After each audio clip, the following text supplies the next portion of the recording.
Bonjour les super-héros! Bienvenue à notre toute dernière capsule intitulée Guide de survie parentale pour affronter vos petits rebelles à la maison. Dans cette capsule, nous allons parler des trucs qui vont vous éviter de vous retrouver à jouer les arbitres dans une bataille de confrontation. On ne vous promet pas des miracles, mais on peut vous donner des outils pour garder votre calme et votre santé mentale. Et oui, c'est important aussi. Alors, c'est parti! Capsule 3, partie 1. Les pratiques parentales. Pour commencer, parlons des pratiques parentales qui peuvent aider à prévenir les comportements d'opposition. Parce que, soyons honnêtes, il est vrai que l'âge de notre enfant ne peut pas être modifié pour éviter les comportements d'opposition, n'est-ce pas? Mais ce que vous pouvez contrôler, c'est la manière dont vous élevez votre enfant. Donc, assurez une bonne discipline avec les 5 C. Peu importe l'âge, les règles sont comme des guides qui aident votre enfant à se sentir en sécurité et qui les rassurent. Quand vous appliquez toujours les règles à la lettre, vos tout-petits savent à quoi s'attendre. Par exemple, vous pouvez choisir 4 à 6 règles qui sont non négociables pour tout le monde à la maison. Genre, on parle doucement sans crier. C'est clair et facile pour eux à retenir. Sans ça, ils peuvent se sentir un peu perdus. Et en grandissant, ça peut même compliquer la gestion de leurs émotions. Alors, voici comment faire pour assurer une bonne discipline avec les 5 C. Soyez clair. Les règles doivent être faciles à comprendre pour l'enfant, adaptées à son âge et dites de manière courte et directe. Pour être sûr que votre enfant vous entend bien quand vous lui donnez une règle, ne sois pas timide. Approche-toi. Assure-toi qu'il te regarde bien dans les yeux et qu'il t'écoute attentivement. Soyez concret. Dites-lui plutôt le comportement que vous voulez voir qu'il fasse au lieu de seulement lui dire ce qu'il ne doit pas faire. Donne-lui des instructions précises à suivre. Exemple, assis-toi au lieu de ne montre pas sur la chaise. Restez constant.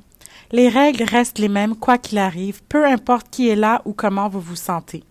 Et oui, même si vous êtes fatigué, la règle, c'est la règle. En plus, il n'y a pas de changement que ce soit avec maman ou avec papa. Restez cohérent. Avant de poser une règle, assurez-vous que vous pourrez la suivre vous-même. Vous devez être un bon exemple aussi en suivant les règles que vous lui donnez. Soyez conséquent. S'il ne respecte pas la règle, l'enfant doit avoir une conséquence logique à cela. Ça l'aide à comprendre la règle et ne plus la reproduire la prochaine fois. Par exemple, si votre enfant lance ses jouets, vous pouvez lui retirer ses jouets qu'il a lancés pour un court laps de temps. Comment faire pour encourager mon enfant à suivre les règles? Couper l'argumentation. Rappelez-vous, dans la première capsule, nous avons vu qu'à 3 ans, c'est le moment où ils commencent à tester les limites et à vouloir prendre leur indépendance. En plus, l'enfant sait que vous allez répéter plusieurs fois, donc parfois il n'y a aucune pression à obéir au premier coup. Ça fait partie du contrat. L'argumentation, c'est un peu comme un jeu de cartes. Tu commences à discuter avec ton enfant pour qu'il range ses jouets, mais il sort toutes ses cartes pour essayer de t'embrouiller. Si tu continues à jouer, ça risque de durer longtemps, de partir sur un autre sujet, de t'énerver et de gâcher ta soirée. Mais si tu décides de couper l'argumentation rapidement et de poser ta carte forte en lui rappelant fermement la règle, tu montres que le jeu est fini, point barre. Et c'est important parce que ça permet de garder une bonne ambiance et de ne pas perdre trop de temps en discutant. Alors, comment faire pour couper l'argumentation? Déterminez les moments où la conversation s'agit d'une argumentation. Retenez ce truc. Lorsque vous tentez d'expliquer calmement quelque chose de rationnel et de logique à quelqu'un, s'il peut répondre « oui, mais », c'est que vous argumentez. Avec un enfant, vous êtes en train de nourrir l'opposition. Alors, voici ce que vous pouvez faire. La clé, c'est de ne pas donner plus de 2 rappels avant de passer à l'action et changer progressivement de temps et d'attitude. Par exemple, avec l'aide de la méthode 1, 2, 3. Premier avertissement. Adoptez une attitude qui favorise la collaboration. Utilisez un temps amical et affectueux. Par exemple, « Allez mon grand, on va se préparer pour manger s'il te plaît. » Deuxième avertissement. Si l'enfant semble faire semblant de ne pas entendre, adoptez un ton plus ferme mais toujours chaleureux. Approchez-vous de l'enfant et soyez direct. Par exemple, « Hé, on va manger maintenant, j'ai été clair. » Accordez un délai raisonnable de 10 secondes à 2 minutes pour que votre enfant puisse se mettre en action. Par exemple, le temps de ranger ses jouets avant de se diriger à la table. Troisième avertissement, arrêtez de parler et passez à l'action. Par exemple, prenez l'enfant par la main pour l'amener à la table. Pour encourager votre enfant à suivre les règles, vous pouvez aussi l'offrir des choix dirigés ou des faux choix. Donner des faux choix, c'est super pour le développement et la confiance de vos enfants.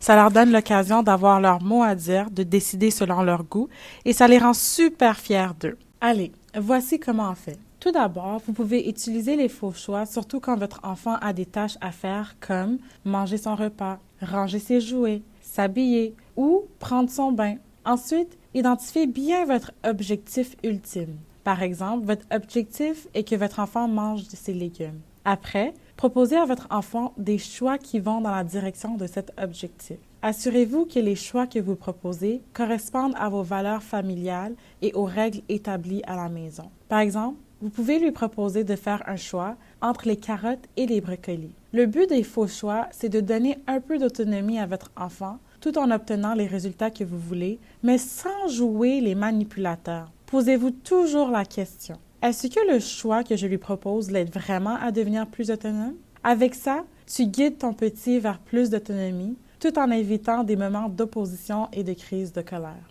Ensuite, d'autres pratiques parentales qui peuvent aider à prévenir les comportements d'opposition sont de mettre en place une routine et rendre les activités prévisibles. Vous souvenez-vous que quand les parents annoncent un changement soudain, c'est souvent là que l'opposition et la confrontation peuvent commencer. À ce moment, les enfants peuvent réagir avec un cocktail explosif de colère. Mais tu vois, les enfants ont besoin de repères dans leur vie pour se sentir en sécurité et en confiance. Leur routine, c'est leur GPS. Ça les aide à prévoir ce qui va se passer et ça leur donne un peu de contrôle sur leur petit monde. Voici comment t'y prendre pour donner des repères à ton enfant et rendre les choses plus prévisibles. Utilisez des repères dans le temps comme une minuterie visuelle. Vous pouvez utiliser une minuterie pour aider votre enfant à voir le temps qui passe et à mieux comprendre. Par exemple, combien de temps il lui reste pour jouer ou ranger avant le repas. Vous pouvez utiliser un sablier, la minuterie du micro-ondes, une minuterie visuelle qui est disponible sur différents formats et sur l'application mobile, ou encore une horloge que vous pouvez modifier en y collant des autocollants sur les chiffres pour aider votre enfant à savoir quand l'activité se terminera. Tu pourras leur dire quelque chose du genre « Quand la grande aiguille pointe sur la fleur, c'est l'heure de ranger tes jouets ». Un autre exemple est une routine visuelle. Vous pouvez établir une routine et accrocher des images qui représentent chaque étape à un endroit bien visible pour votre enfant. Puis tout au long de la journée, utilisez simplement les images pour guider votre enfant où vous êtes rendu dans la journée et ce qui va suivre en lui montrant l'image. L'annonce de la fin d'une activité. Dans votre quotidien de super parent, pensez à préparer les transitions entre deux activités de routine. Ça peut vraiment simplifier les choses, vous savez. Et gardez en tête ce qu'on a vu plus tôt dans les capsules. En raison de l'âge de votre enfant, il peut avoir du mal à mettre fin à une activité ou à le reporter. Alors, pour éviter une crise, voici comment rendre les transitions plus faciles avec vos enfants.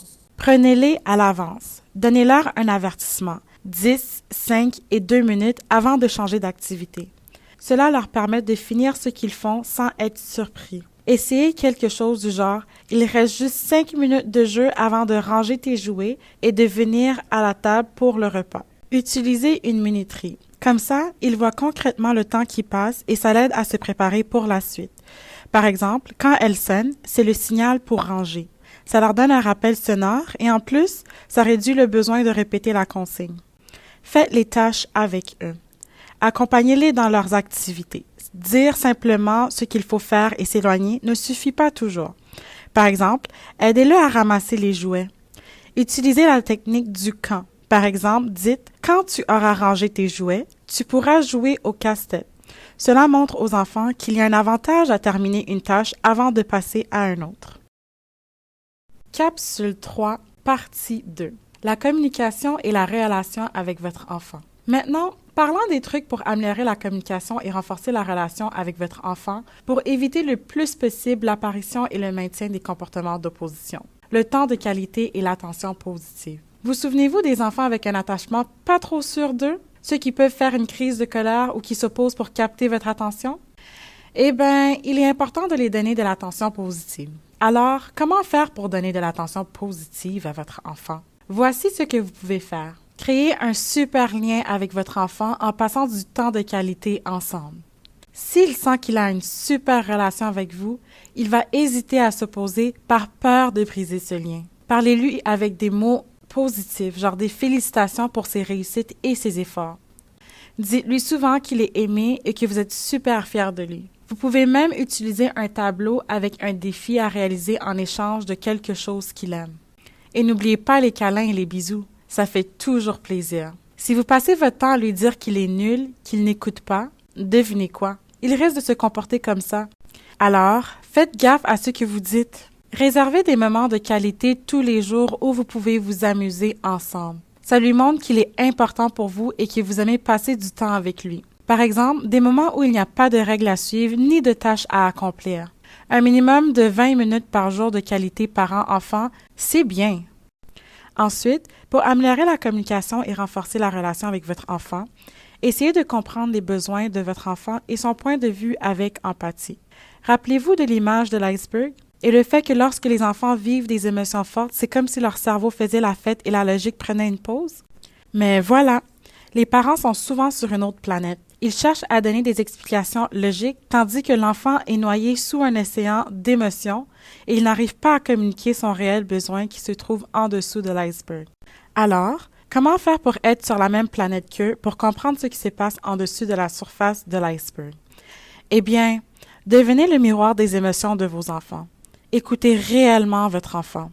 Écoutez ses mots. Essayez de comprendre ce qu'il ressent, mais qu'il n'est pas capable de dire. Quel est son besoin? Utilisez des phrases par lesquelles vous expliquez ce que vous comprenez de l'émotion vécue par l'enfant. Il s'agit alors de nommer ce que l'enfant vit, sans tenter d'expliquer, de raisonner ou de justifier. Écoutez les émotions sans chercher à les apaiser ou trouver des solutions. Ne lui proposez pas de solutions en phase d'excitation. L'exploration des solutions devrait arriver au plus tôt en phase d'émotion ou mieux encore en phase d'apaisement. La vraie astuce, c'est d'attendre que la tempête des émotions se calme un peu. C'est là que vos bonnes idées brillantes peuvent enfin être entendues. Et devinez quoi? Ça marche! Vos enfants vont se sentir écoutés et compris. Vous vous mettez dans la même équipe que votre enfant et vous êtes en synchronie. Par exemple, si ton enfant veut un bonbon au magasin et tu ne peux pas lui donner, au lieu de lui répondre « Non, j'ai pas d'argent », tu peux lui dire un truc du genre « Si j'étais à ta place, je le voudrais aussi ». Ça montre que tu comprends son envie même si tu es dans une situation où tu ne peux pas répondre à sa demande. Et ça évite les conflits et renforce votre connexion. Pas mal, hein? Capsule 3, partie 3. La gestion des émotions et crises de colère.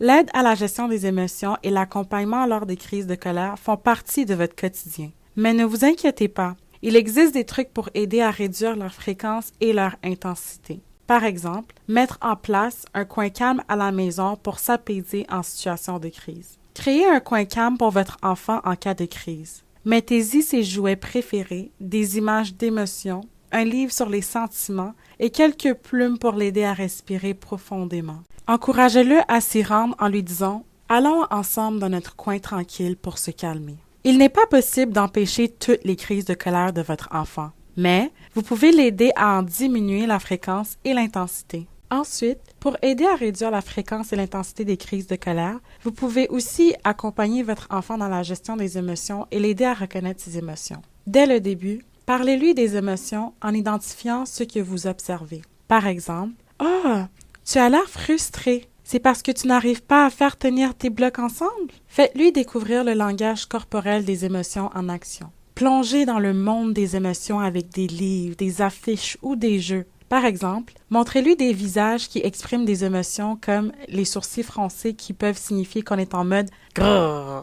Amusez-vous en imitant toutes sortes d'émotions devant le miroir avec votre enfant. C'est un super moyen pour l'aider à se reconnaître dans l'expression de ses émotions. Montrez-lui comment reconnaître les signes physiques de ce qu'il ressent. Par exemple, vous pouvez lui dire « Quand tu as vu ta sœur casser ta tour de bloc, tu criais et tes poings étaient serrés. Tu étais vraiment en colère, hein? » Après des moments intenses, demandez-lui ce qu'il a ressenti. Sa réponse sera peut-être simple, mais c'est un bon début pour ouvrir la discussion sur les émotions. Vous pouvez lui demander « Comment se sentait ton ventre et ton cœur? » Parlez-lui de vos propres émotions et de leurs causes. Par exemple, si vous avez perdu votre calme en conduisant, parlez-en plus tard avec votre enfant. Expliquez que vous êtes senti frustré et essayez de nommer ce qui a contribué à votre réaction. Par exemple, je me sentais pressée parce que nous étions en retard pour aller chercher ta sœur à la garderie et puis il y avait beaucoup de circulation. J'étais stressée et ça m'a fait réagir plus fort que d'habitude. Et voilà, parmi toutes ces informations qu'on vous a données, il y a plein de trucs que vous pouvez mettre en place pour aider vos enfants à mieux gérer leurs émotions et à réduire leur comportement d'opposition. Comme essayer d'être un peu plus à l'écoute de ce qu'ils ressentent, même si ça paraît parfois compliqué. Vous pouvez aussi privilégier des pratiques éducatives positives avec du soutien et des réponses sensibles à leurs émotions. Et puis, soyons honnêtes, un peu de soutien pour vous les parents, ça ne peut pas faire du mal non plus. Alors mes super-héros, qu'avez-vous retenu de tout ça? Quelles sont les astuces qui vous ont plu le plus? Et surtout, quels sont ceux que vous allez mettre en pratique? Et quand allez-vous commencer?